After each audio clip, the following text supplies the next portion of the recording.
Greggy. What's up, Mil? What's going on? Man, I'm chilling, man. What's good with you? Chilling, man. Right back in the lab Monday after a crazy victory from Boots in this. You know how it go. I can't even lie. I'm in a good fucking mood. Yeah, the gang looked good. Todd Capone went in there, did his thing. The Don. It was just a beautiful weekend. Yo, the Don did like the Don didn't allow anybody to get a fucking popcorn or nothing. Like niggas is in the concession stand. No, all of a sudden they hear, oh, you know what I mean? I told him it was a beautiful setup too. Like he didn't look for that knockout. He just let it happen. You know what I mean? He had a game guy in there with him, guy with a 13-1 record. You know what I mean? He put his record on the line, 13-0. That was perfect. You know what I mean? To go in there and work behind his jab the way he did, stab into the body the way he did, and that hook came out of nowhere. And he caught the guy trying to leave. That was perfect. If anybody that's watching don't know what we're talking about welterweight Tamir Smalls, fought on Boots undercard. Yeah. The last 3 fights, Tamir's given us everything, right? Yeah. He boxed down in Red Owl. Yeah. He was in a competitive fight, outboxed the bull, beat him on points. 12-0, I think. Or 12-0. Yeah, 12-0. The other guy was a veteran. I don't think he had been stopped, or he only got stopped by a big puncher. Yeah. Todd broke him down in the later rounds. And this one, he just come out and just starch bull from the rip. Like, it was like he had something lined up in the club that he had to get to because, you know, a babysitters was on the clock. That's what kind of energy he was on. You know? Yeah, we gotta get home. Gotta hurry up, get it done, do what we gonna do and get home. Yeah, but overall, we can start it off. Ray Savage. Yeah. Ray Savage. Talk to me. Thomas Mattice, good fighter. I don't know what the fuck happened. Thomas Mattice, to me, was in a starstruck moment. What I read from that fight was he was more concerned about making the rounds with Ray. He wasn't trying to beat Ray, and it let me down a little bit on his behalf because he was speaking as if he was coming to win. He was talking to Ray at the press conference like he really wanted some trouble, and that wasn't the energy he gave. Ray came out right out with the lasers. I mean, he pulled the lasers out nice and quick, accurate. You know what I mean? Ran upside his scalp a couple times to let him know what it was going to be. And then from there, Mattice was like, oh, no, you ain't knocking me out. See, and that was the energy. And I feel like 2 things. One, he robbed Ray because Mattice is a good fucking fighter.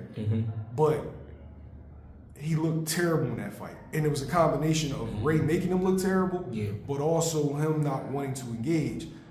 And I felt like he took a knockout away from Ray because not engaging.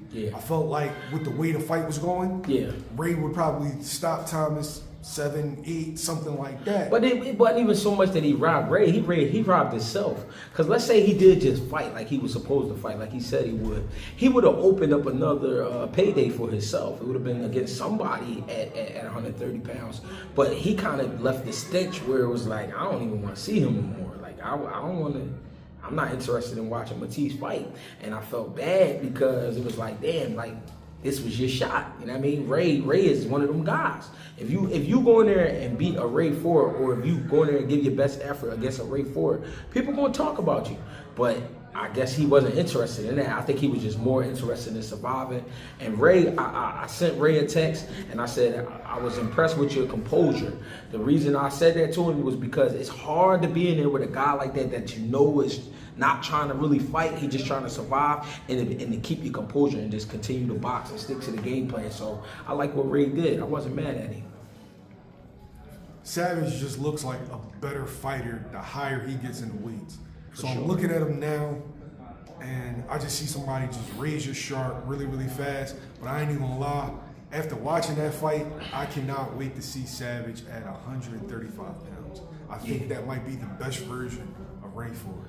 What people don't understand about Ray Ford is we've been watching Ray Ford for a minute because his whole career has been with the Zone, with Matchroom.